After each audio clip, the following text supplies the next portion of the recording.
I'd like to introduce to you Ben Midler. He's going to tell you about his life. It's really incredible. I will tell you that Ben, and this is no joke, is my best friend. And the things that I've learned from Ben when I lost my mother and father, especially my mom, who was a Holocaust survivor, Ben knew how to pick me up and put me back on track. And without Ben and Sam, I don't know how we would have even gotten where we are here in La Jolla. So I introduce to you my dearest friend in the world. This is Mr. Ben Midler.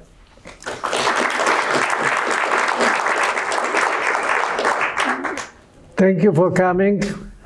My name is Ben Midler. I want to introduce myself. I'm a Holocaust survivor. I got it. There we go. Okay. What you're about to hear is my story. You hear about all the difficulties that I survived, but you also stay with it. You'll also hear about the resilience of human beings and how one can approach even the most hellish of situation with positivity and strength, which when coupled with a lot of luck enables one to survive even in the worst circumstances.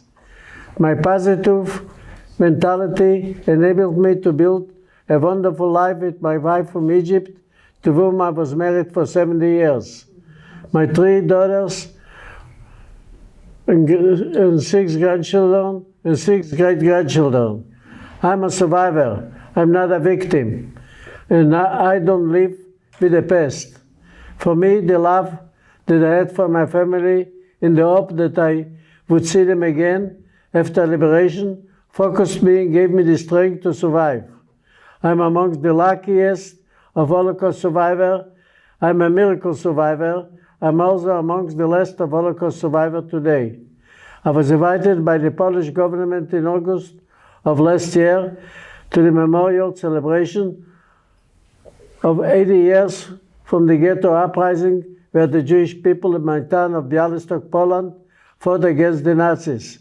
I was invited as the last surviving Jewish person alive in the time of Bialystok ghetto uprising, out of 200,000 Jews before the war. I'm grateful to be able to continue to share my story.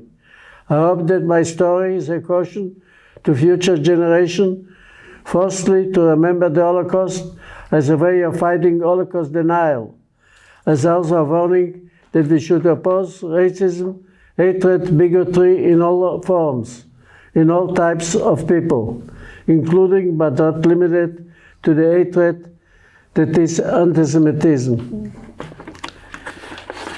And now, before I tell my story, I got to tell a little of the history of that time. In 1938, Germany moved into Poland. They almost conquered all the countries in Europe. And Poland was no exception. The only thing they didn't stay enough in my hometown, because they made an agreement with Russia. They were afraid that Russia will open up a second front, and that's why they divided Poland. The eastern part belonged to the communists, and the western part to the Nazis. We were from 1939 to 41 under the Russian government regime, only we didn't feel any difference because Bialystok was an industrial city with a lot of factories. So we didn't feel no difference in life in Poland before the war and during the 39 to 41. In June of 1941, Germany declared war, didn't declare. They just came in, fought into Poland. Only they didn't come into Bialystok. Was on my birthday on the 27th of June. And the first thing they did, put up the big synagogue on fire. Today, when I went to visit with March of Living, all I could find is the dome of the synagogue. Nothing left. They didn't let the firemen or the police to put out the fire. From everybody at that time, they told to put on a yellow star so they know who is Jewish and who is Polish. In July of 1941, they rounded up 5,000 men and women, including my father and my uncle. They put him to the forest and they killed him in mass graves. In August of 1941, they told all the Jews to move into a ghetto. Now could you imagine, we were 65% of the population Jewish. We had to move into an area only of 25%. So we were very crowded. Sometimes two families were one room, not only in an apartment. At that time, I had a brother, Aryeh, was 8 years old, and a sister was 4 years old. It's hard to believe. Only with all three what I went through, I forgot this. I had a sister until my aunts in the United States showed me a picture, and I was amazed that I had a sister. With all the Archie what I had, I didn't remember I had a sister. In 2 years to the ghetto, I don't have to tell you, it's very hard to get food. So wherever I walked was getting rationing of beef and chicken because they couldn't raise it in the city. So in February of 1943, they deported a lot of Jews wherever didn't work. Only because my father was killed. And so I went and worked as a presser in a tailor factory to have a certificate that I'm working so my family would be spared. In August 16 of 1943, the Germans declared to liquidate the ghetto. So came up about 50 to 100 people with guns, and they tried to slow down from the Nazis to come in. Only as you know, guns are not enough gunpowder to stop tanks. So what they did was a few wooden houses by the fence. They put them on fire to give people wherever fought the opportunity to run away to the forest, and even to people who didn't want to run away would be able to do it. So, because it was a deportation in February of 43, my uncles decided to build a hiding place. So if something happened, we'll be safe. So when people try to move into the ghetto, they were only allowed to take wherever they could carry on their back. And during the hiding place, we had to take all the ground far away, so it wouldn't be noticed something is getting built in here. We were 35 people, only because of the smoke from the fire was put by the fence. And my uncle's building was not far, so we smelled the smoke. My uncle and his son and me, we went out to check, and German soldiers were waiting for us in the yard, and they marched us to outside of the city. And because there were so many people, they couldn't bring enough trains in one day to take us.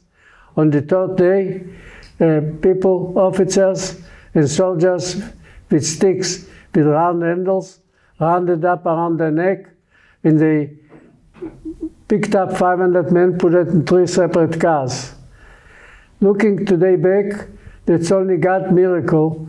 Why would they choose 500 men at that time, and me between them with my uncle, to be alive?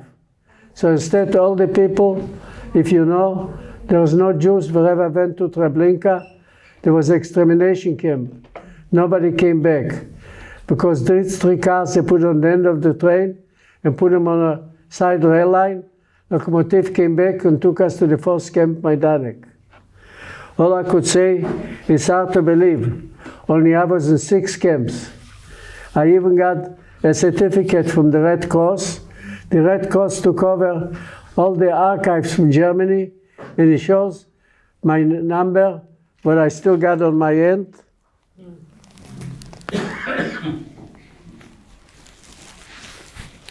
B2433.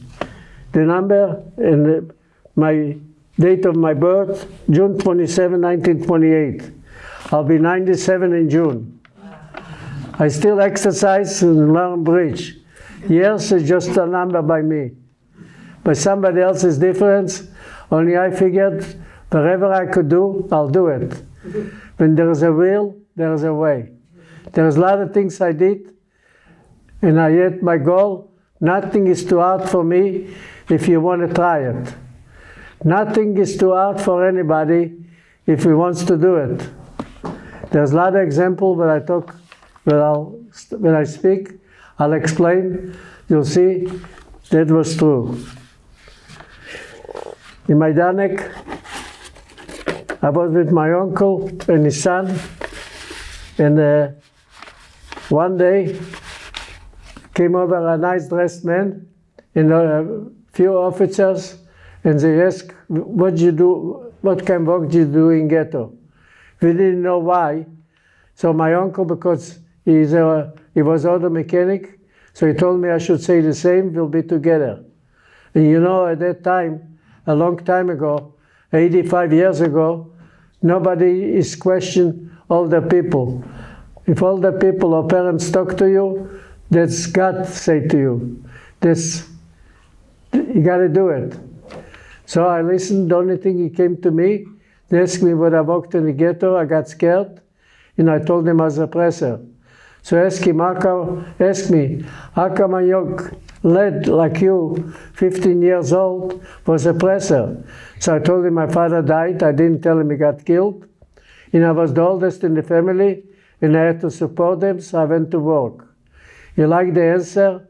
So it happens they needed tailors and shoemakers, because in 1943, they fought the Russian, they were on the Russian border, almost by Moscow, and they needed warm clothes. So they sent me to a different camp, Blizhin, that's by Radom in Poland. Over there, they didn't need any pressers, because they don't need to press any clothes for the army. So I worked in a stone quarry, breaking up stones to build highways and freeways. Over there I was 1 year. I don't have to say the food was very little, just a thin slice of bread in the morning, in the lunchtime soup. You couldn't find any vegetables or potatoes, just color and water. And at night, a bigger slice of bread with jelly and margarine. Young people would eat it right away. Older people would always think, oh, I'll leave it for later. Only sometimes later never comes, because older people got weaker with no food like that, so they died during the sleep. I'm not ashamed to say, when I saw men next to me don't move, I looked under his pillow and I found bread, I took it. That gave me the strength to live a little longer. I was there a year. I still had typhus, because sanitary condition, we only could wash our face and brush our teeth with our finger. No showers. The clothes, they even didn't have any washing machines, just dryers. They dry them out and give it to somebody else. So this way I was a year until the Russian front came close. So they took us, and they took us to Birkenau. In May of 1944, I came to Birkenau for the selection. So the first thing they did, they put up 2 boards, vertical and horizontal. Whoever touched the horizontal board would go to the labor camp. Whoever didn't touch would go to crematorium. For some reason, with God's help, I'm sure of that.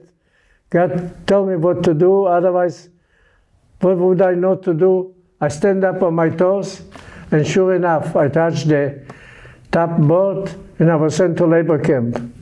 We had to clean these swamps around the camp.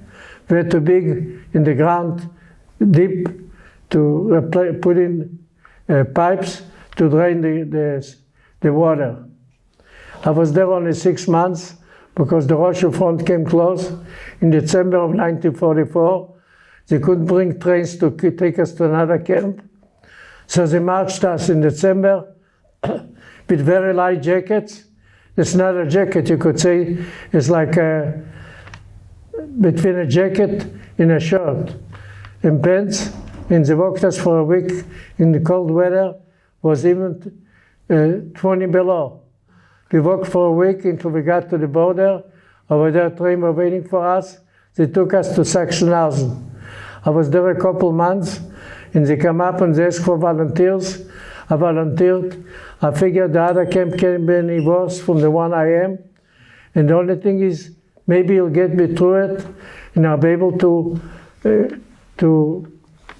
be together with my family. The love in my family was very strong. We always kissed each other, and we felt the Warmkeit, this we love each other. So I moved to another camp. In this other camp, they were building factories for the missiles. At that time they called them V2, because they were shooting over England. After 6 months in this camp, they asked for volunteers. I moved to another camp, to Babelsberg. That's a suburb of Berlin. In Berlin was occupied, not occupied, it was fought by 4 countries from different places, like France, United States, England, and the Russian. On May 8th of 1945, we woke up and we couldn't find any guards because they were on the Russian side, and the Russian guards were afraid if they fell in to the Russian, they'll take us to camps and they torture them and they'll die anyway. So they ran to the American sector. And because Russia is after, the border is with Poland, so we got a train, and we knew if they go to Russia, they got to pass Poland. So we brought 25 survivors. We went on the train, and when we came to Poland, 15 people with guns tried to take down all the Jews. So the officer told us, why don't you come to Russia, help us unload the train, and then you go wherever you want. One thing I could tell you, this I know, I learned when I was in Russia. They wouldn't let you leave if you're in Russia. Once you come in, nobody gets out. I worked in a commissary, giving out food and clothes to the people who were in the branches of the army. My name was a branch of watching the border. So a secretary came, was a couple times a week, was getting food and clothing.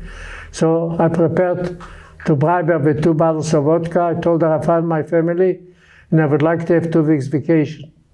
She gave me a paper that I could visit for 2 weeks. From the 25 people, I was only 17 years old. From the 25 people, I'm the only one that left Russia. When I came to Poland, to my hometown Bialystok, I didn't find any Jews. I found 2 Jewish guys by choice, not by mistake, just by they were going to a wedding. This Jewish lady was marrying a gentleman. So they told me, I asked him, is there any Jews in Bialystok? They say nobody. If you want to go something to do, you got to go to lodge. Over there, counselors from the Jewish Israeli brigade. At that time, they didn't call them Israel, they called them Palestinian brigade. Was they fought with the British against the Nazis, stayed behind and looking for survivors, but they want to go to Israel. So in May 46, before that, for 4 or 5 months, I was in community living with 30, 40 young people until we get to a place where they could take fishing boats to get by the Mediterranean to go to Israel. So we were in Italy for 5 months, and finally we got a fishing boat, and we got to Israel of May of 1946. Because the British had a mandate over Palestine, including Israel, what they call Israel today. At that time, all the land was called Palestine. So they only allowed 1,500 Jewish people to immigrate. So they took us on their ships, on their army ships, and took us to Cyprus. Over there, they built a camp, and I was lucky because from the first one, I was only 6 months in the camp, and I came to Israel. I was 2 months in another camp until the time came. And when I came, I asked him, could I learn a profession? I'm a young man. I never finished high school, not on university, finished high school. And I wanted, what I'm going to do, work.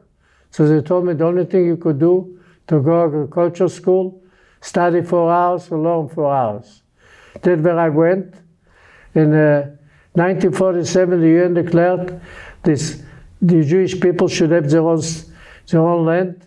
And in 1948, Prime Minister Ben-Gurion declared we should have our own state. So, by doing that, all the Arab armies, or countries like Egypt, Jordan, Lebanon, Iraq, even they didn't have the border with Israel, so they sent soldiers to Lebanon and Jordan to fight against the Israelis.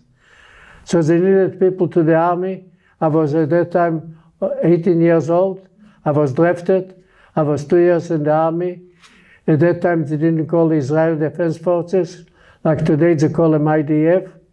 I was with the Palma. I was 2 years. I fought everywhere. And after I was released, again, we didn't know what to do, what we're going to do.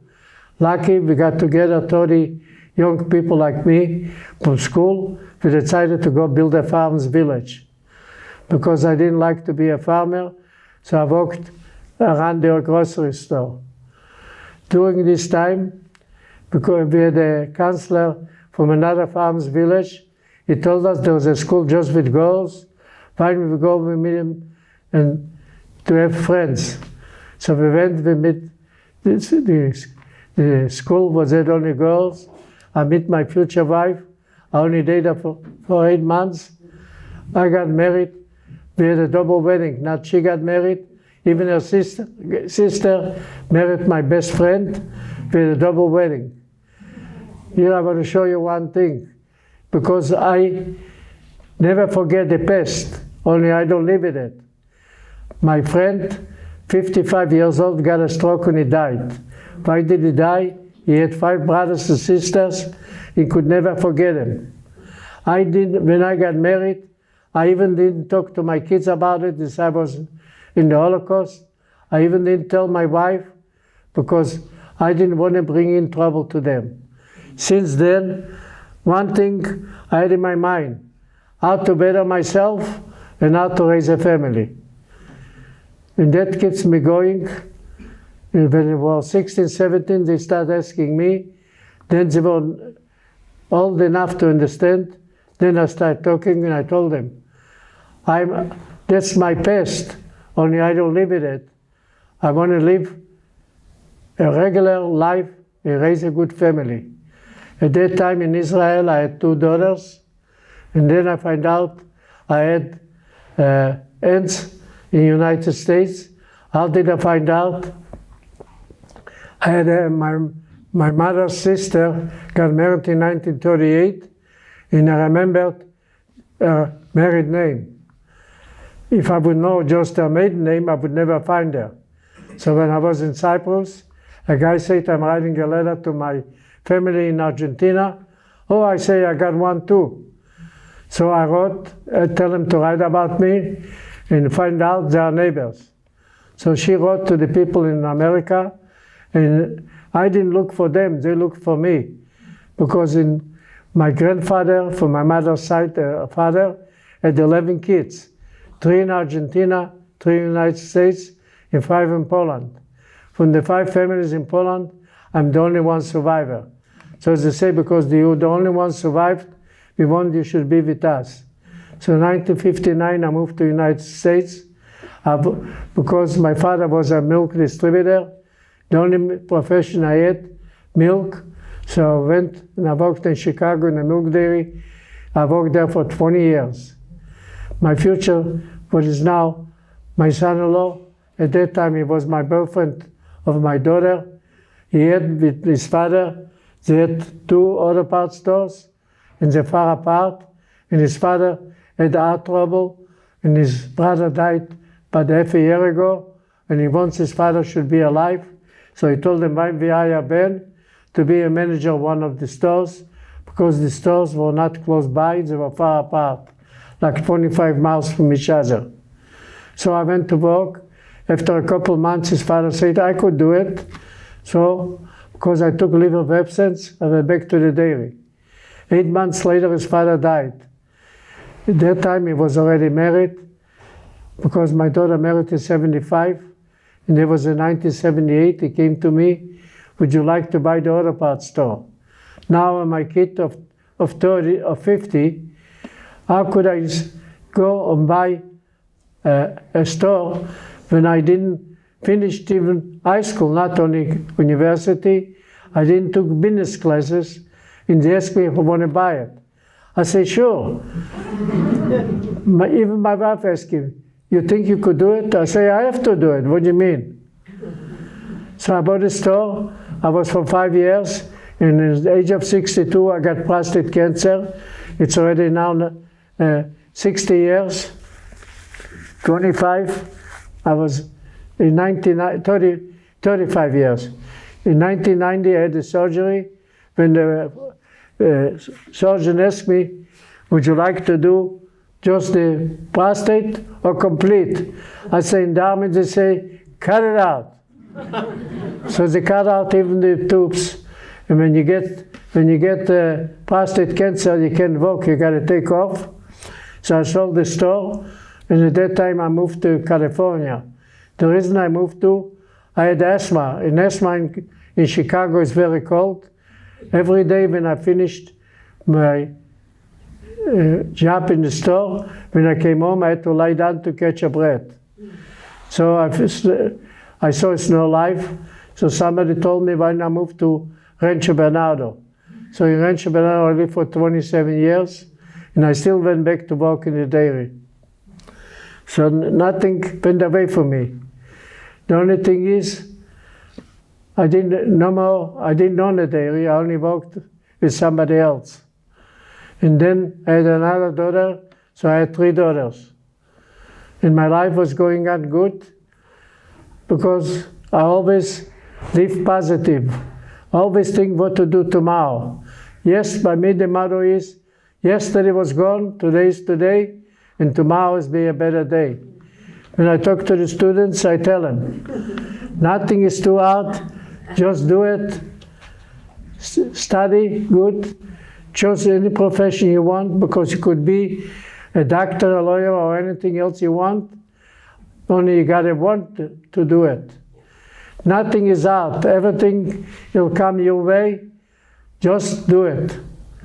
And you'll see life will change completely. You see, I come and speak all over. Only once I leave here, this place, I don't think about it. Because my life, I'm a survivor and not worrying about the past. What I want to say is we should speak up and fight back by the confronting anti-Semitism arising right around the world that is built on hatred, prejudice, that is contributing to racism, bigotry, atrocities, intolerance in all their forms here and around the world. My attitude for living: a strong willpower and determination to stay alive. Hard work and dedication pays off. Never rely on anyone but yourself. Never look back, keep moving ahead. Positive attitudes always prevail. Family is most important, cherish it. And children are our future, cherish them too. I want to say, it's not only what I talk now and speak. I raise a family. I don't have to ask him something to do for me. They ask me, when could I come over? They come here, they live in Orange County, and one lives here in Carmel Valley. The one from Orange County come every Friday to help me out. I say, you don't have to come every Friday.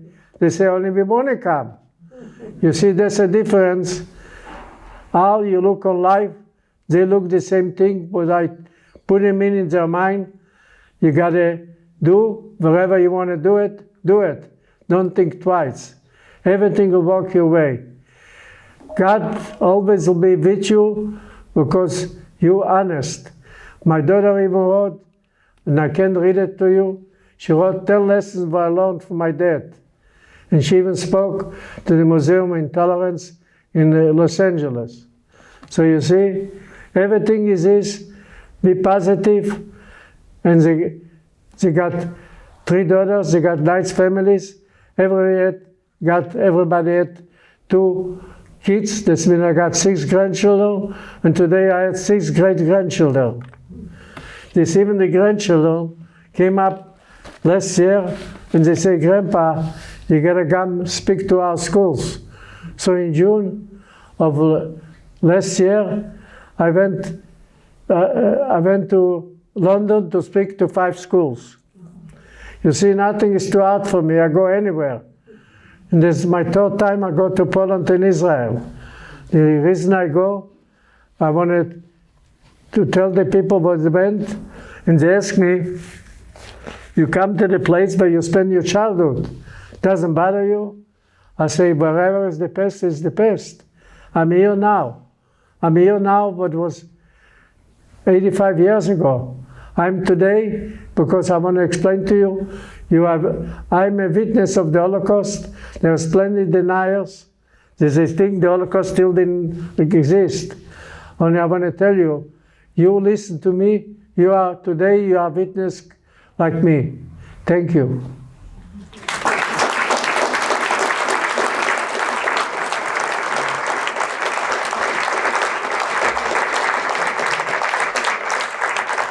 I'm ready for questions.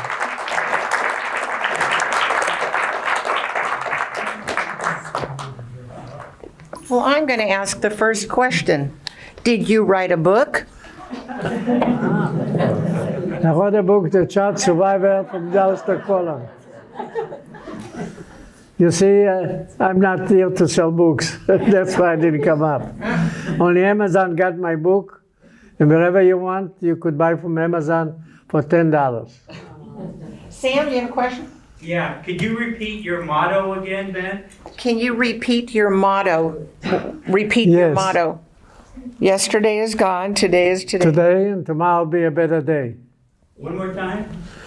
Yesterday was gone, today is today, and tomorrow will be a better day. Can you say that? 1, 2, 3. Yesterday is gone, today is today, and tomorrow's a better day. Super. Any other questions? You could see I got glaucoma and macular degeneration, and I could still read with no glasses.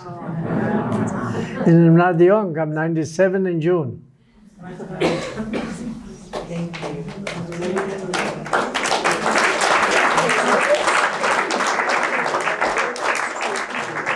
So Ben and I did a talk last week, and we had about 40 or 50 questions. They just kept coming. We couldn't believe it. So we're going to give you that opportunity that you can ask Ben anything you want to ask. And I'll just go ahead and ask the question. Let's see what we can do. Life goes on no matter which age. I read a lot. I could tell you, I find out. Sometimes I forget names. Only I read a lot of medical magazines. I find out there is a vitamin. If somebody would have cataract, if you use this vitamin, you don't have to do surgery. I had 2 cataracts in '97. A big professor in Shiley. I know you're in Shiley clinic. I had surgery in my left eye. Only I wouldn't say butchered up. Something happened, and the left eye is 200. And the right eye is 20/30. Why? I still got a cataract. Only by using these vitamins, I haven't got no trouble. Ben, we have a question over here. Hi, I'm a teacher and I love your books. And as much as you can love someone's life story, especially yours, that's been in your view something that's in the past. But for a lot of us, when we read it, we're living in it the minute with you or trying to. I've been really alarmed. I was lucky enough to grow up in Dallas. I went to the Holocaust Museum there several times. I thought I was really well read and really well versed, as well as a person could be in America that's not Jewish. And yet, when I read your book, there were a couple of things that struck me, two of them. One of them was the absence of the stories about how the struggles you had after you were released with the Italians, with the Polish people, with the British or the governments that were very anti-Semitic and also harmful after you were, quote, free. And then the other one was the depictions of Jewish resistance you have in here are powerful to me. And I've seen some, but not as much as you displayed. And I wondered those two things, have you ever seen anything aside from people's recollections that brings these things to bear? Because I've never seen a depiction in a movie or a historical book or anything that gives the true life of what you said. I was in Poland after the war, only I didn't stay long. You see, I always thought I saw I haven't got no future. I was young with no profession, what I do? So somebody told me to go, like I say, to see counselors from the Jewish Brigade, but they look for survivors to take them to Israel. And that's why I went. I was there for 13 years. I had a good life. I was married. No matter where I am, I'm happy always with my life. Always I look to get better. Only not to worry, oh, what am I going to do today? Oh, it's no good today. Today, I try to forget what is today. I want to make a better day tomorrow. And they told me to live the way I am today. Have you ever seen anything or read anything about Jewish resistance besides your own story that you could share, that you could recommend? Have you followed other people's stories besides what you've done? Yes, I found that. The only thing is, they only talk about the past. They don't talk what to do next. I'm the opposite. I talk even to the army. We went to Monterey. We talked to, there was a school for languages, and they asked me, what do you think we should do? I say, stay positive, be happy for tomorrow. Do whatever's got to be done. Everything you could do, if you want, put the power to it. I never stop thinking not to do something. Always I know I could do it. He had to learn, if I can interrupt, he had to learn because he knows about Kristallnacht. He knows about all the things that happened because survivors, even my mom, Bob, your mother and father did the same thing too. Sam, your parents did the same thing. Where what exactly happened and how do we put this in context? It's not like Ben just knows his story and that's it. So what you're asking is, when Ben has studied other things, even when we go to museums, we'll go to other places, and even at 97, Ben learned something new, I'm sure, from when he does his research. But again, his focus is to remind people, tell me if I'm wrong, to be here today, to be positive, because what happened yesterday, You can't bring it back. You can't bring it back. And you can't help it either. Like I was in FIDF in 2023 with a guy that lost his brother.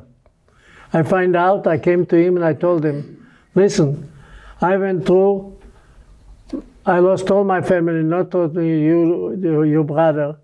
Think one way. Would it help you if you think about him all the time and your life will be miserable? Think about yourself. What are you going to do? You'll never forget him, even if you go think about yourself and make yourself a better life. You think about your brother only the good way. He died. He died because it came his time. Like my wife died at the age of 95, and she had cancer all over her body. I couldn't do nothing. I didn't forget her, only I don't dream about it every night. That's the difference. You never forget if you love somebody, only you don't live with it. Live with today's life. And that will help you, not you. It helps the kids. They'll learn from you, and they'll be the same thing like you. And there's a difference.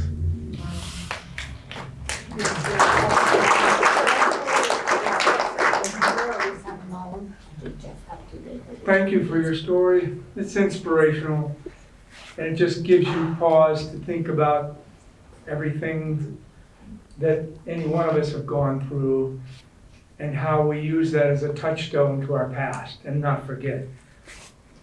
You're plugged into your past so much. I have a two-part question, if you don't mind. No, I don't mind anything.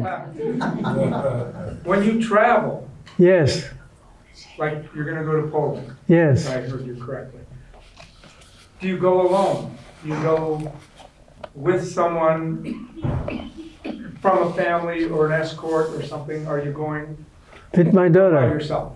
I go with my daughter. Your daughter, okay. Second part of the question, when you're not going anywhere, especially over in Europe. No, It's a I tour. just go You're- because I want to be a guide to the people that signed up to go and see the camps. I want to tell them about it and show them the proof that I was there and I'm different from everybody. I'm different. If somebody don't like it, don't do it what I do. That's it. You're not going as a tourist, you're not going as a visitor. No, It's more like a pilgrimage. It's called March of the Living, or for him, it's FIDF, which stands. I'm a guide. It's he's- like you're going to a pilgrimage to your past. Yes. He will talk to other people at the camps where they have the opportunity to hear a survivor, just like you have an opportunity to hear a survivor. And when you go to, let's call it what it is, when you go to the scene of the crime, Yes. is there a certain, I mean, it's one thing to go talk to children, us and everything, but when you're actually there at the scene of the crime, Yes. is there a sense of, I don't know, of melancholy or I just don't. the remembering the horror of it all? I don't want. No, I don't remember the horror. All I remember, I was there. That's all. I don't think about the horror. That was. Wherever it was, like I say, yesterday is gone. Yes. The year when I was there is gone. I don't want to think about it. And I'm alive today. With God's help, I'm a miracle survivor, and I promised. Even sometimes the family comes with their son. Once I should talk to the son about the Holocaust. I'm ready anytime, day or night, to talk about it. It never stopped me, and it doesn't bother me. Why? Because I don't live in the past. That's the difference. Some people, even today, they were in the camps, or in hiding, and they wouldn't talk about it. In Central North, we got 5 survivors.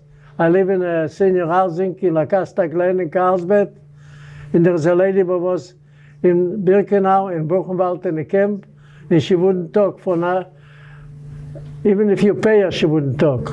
Thank you for your story. Thank you. Every survivor is different. That's why we have these programs for you, from survivors to children that speak, to the fact that you're going to hear next month what it would be like when children are coming back from Auschwitz. They might see Ben. But Ben is going back to something which is the March of the Living, although it's not the March of the Living, it's that he's with FIDF, he's with Israeli Defense Force, and he's in a very good state, plus he's with his daughter. When Ben does talks, obviously, being 97 years old, I don't think they want him to drive on the road. So I make it a point, and other people, to make sure that Ben gets from point A to point B. Ben's already talked at numerous rotaries, at different high schools, different schools.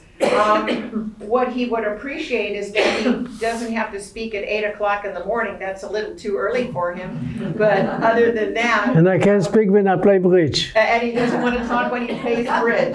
So when we book the bookings, we do it so that he does have a PowerPoint that he does, and it takes a little bit of a team, but we're happy to do it because we know that, especially losing my mom, and as Bob, you've lost your family, and Sam, you've lost yours, We know what that feeling is like when the curtain comes down. So we know the importance.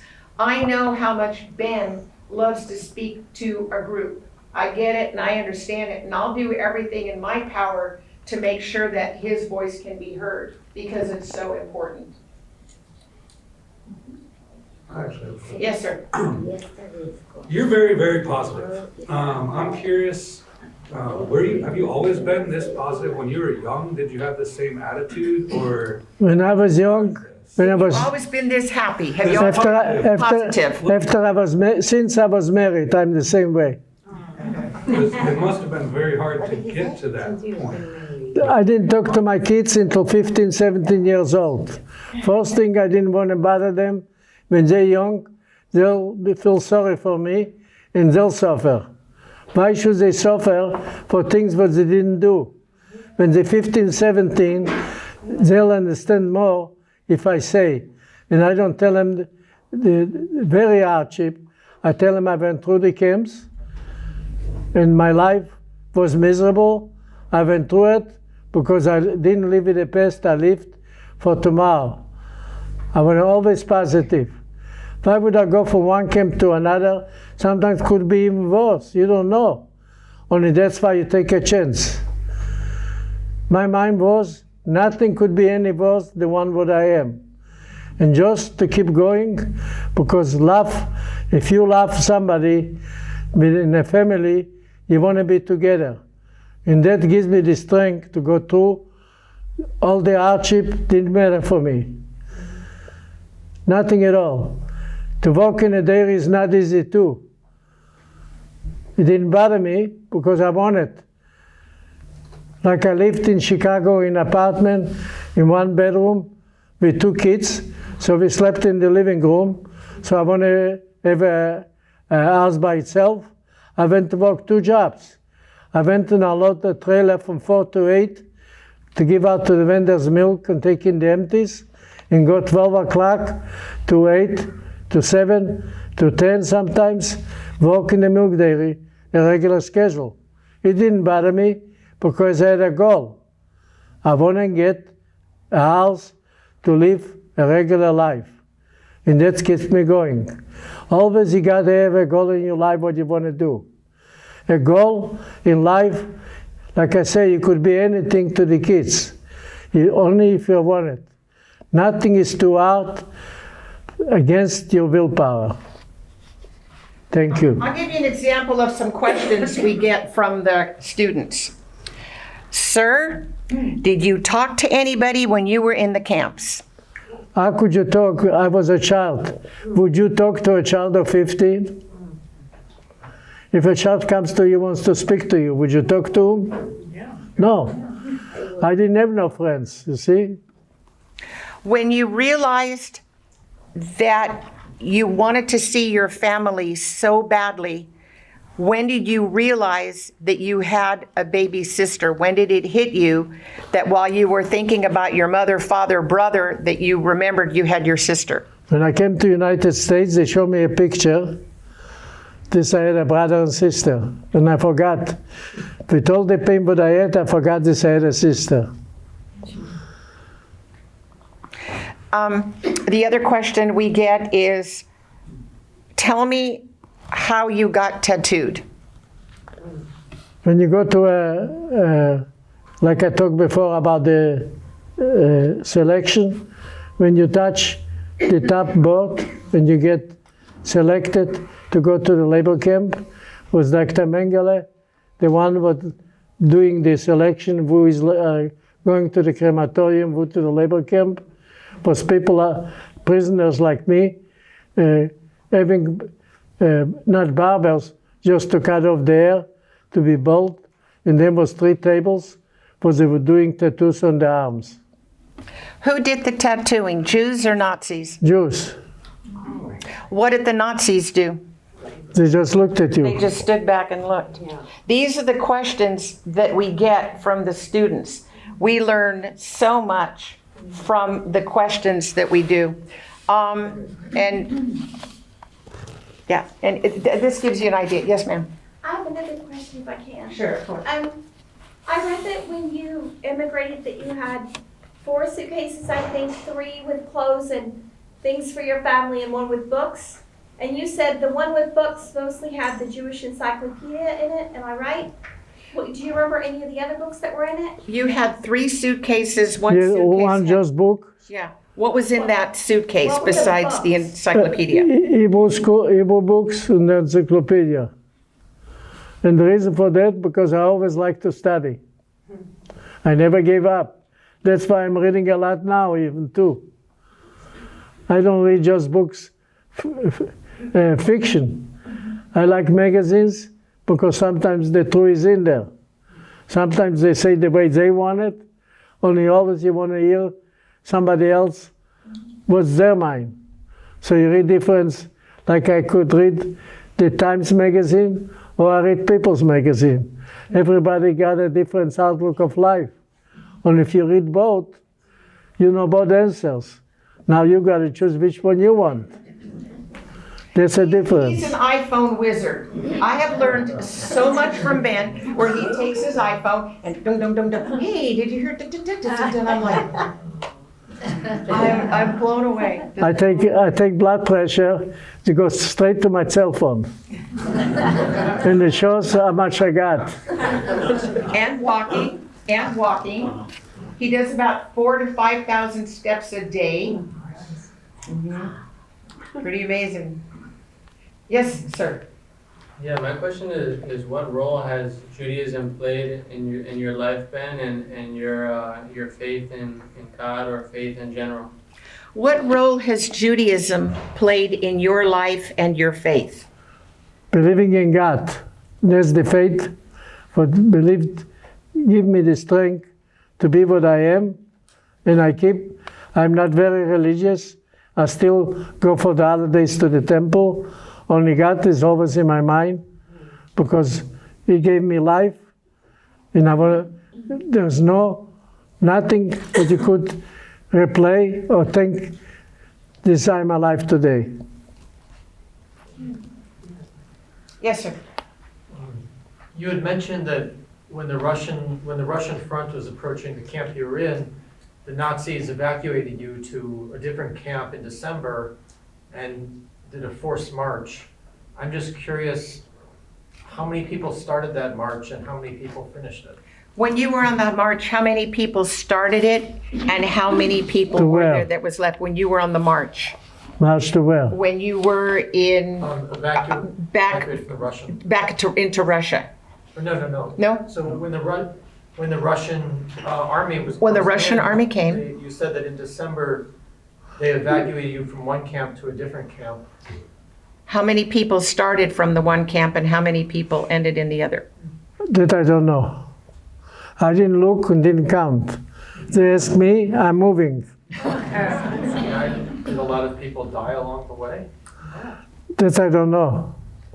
And I didn't care. It's a different story. It's not a Russian. That's in Germany. To move from one camp to another, they just said, would you like to to move to another camp?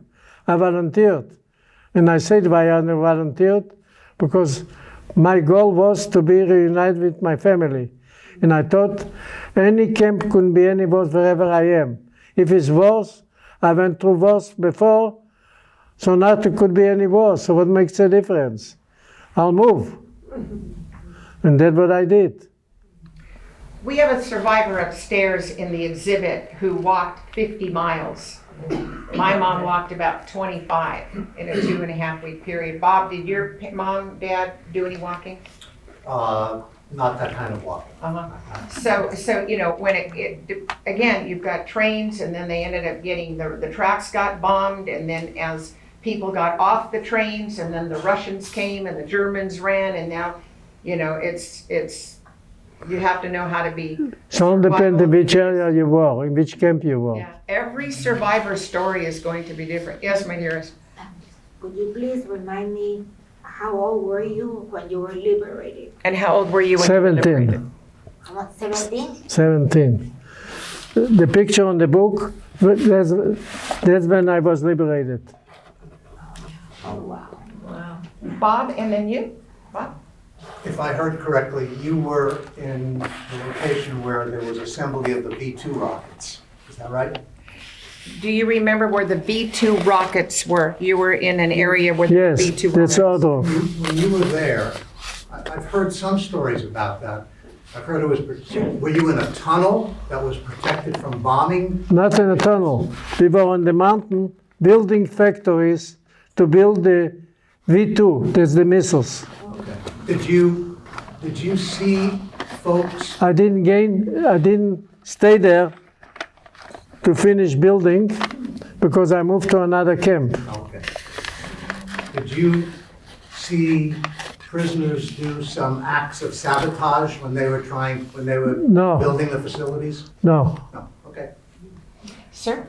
I imagine there were so many incidents that, like a doctor, you become desensitized or you numb to some of them. But you know, and I'm sure they evoked many different emotions, like mortify you, or I mean, some of it might have been ironic or funny, or you know, all the range of emotions. I wonder if there are any incidents. It may be hard to talk about, and No, they he does can, not have to. if it's hard, he'll let you know. He will let it, something that happened mere feet away from you that either mortified you or felt ironic or You see, insert emotion. sometimes on the house you put in blinds so the horse wouldn't see what's going around.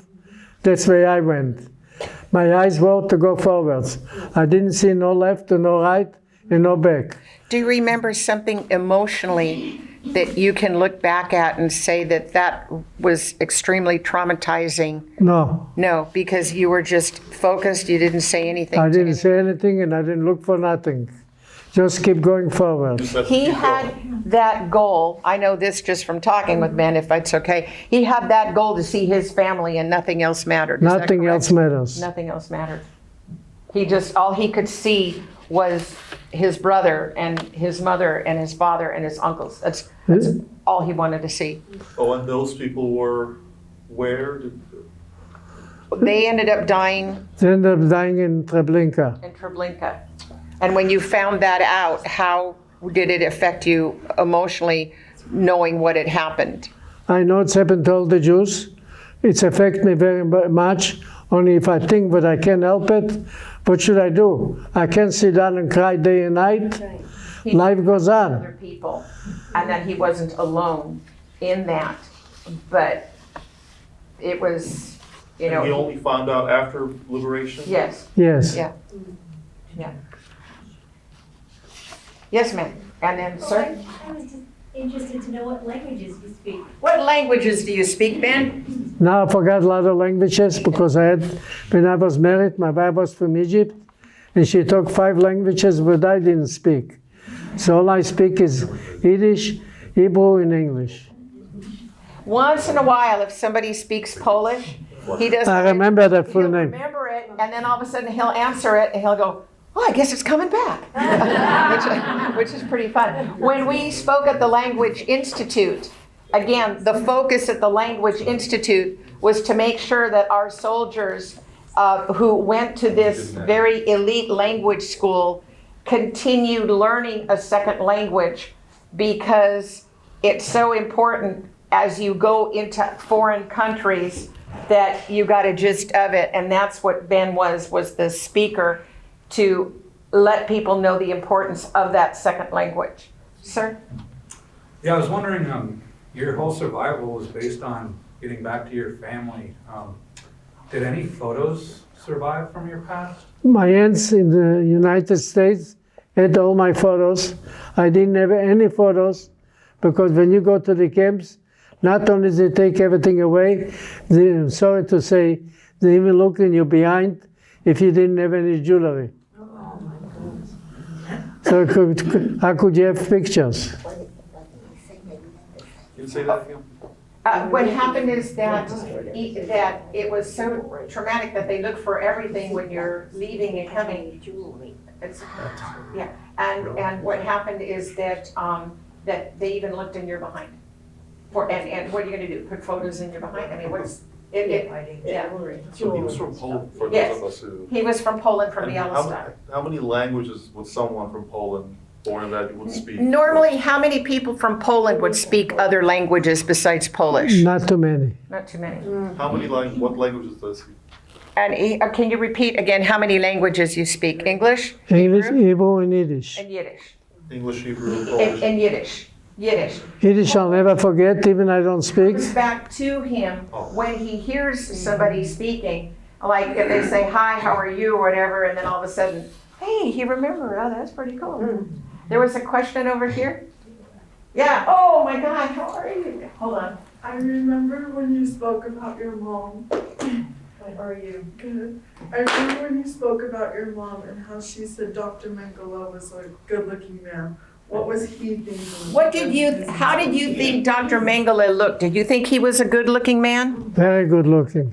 A very good-looking And if you man. would see somebody else close to him, you wouldn't know if it's Mengele or somebody else.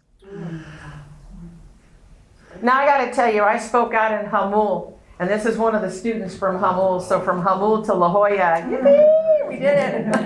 That is so cool. Yes. Yes, I'd like to know, you live in La Costa Glen in Carlsbad, if I understood correctly? For 2.5 years. But none of your family live in the San Diego area? They live in Orange County? One daughter lives in Carmel Oh, Valley. that's right. But everyone else is somewhere else? Two live in Laguna. Laguna Beach and Newport Beach. I see. And you see them often in your grandchildren? Yes, they're coming almost every Friday. Oh, nice. Some Fridays they come all three. Alexandra. So I was curious about like your house in Poland. I know that the government took over the empty lots, the English empty lots. So I was curious, did you ever find out what happened to your house? Did you ever find out what happened to your housing when you came back? That's a good question. I came after the war. I came to Bialystok, and because of the war, 25% of the city was burned. And my house is not there anymore. Even the street is not there. What the Russians did, they went and they built big high-rises, and they closed up the street and built all over. So I couldn't even recognize it. Was no more street. Not only the house, no more street. Alexandra? So your house was on like the Russian side, was the Berlin Wall? It was burned during the war. Which city? He was Bialystok. He was in Bialystok. The eastern part of Poland. That's where he's from? Yes. And today, no Jews live there. Ma'am?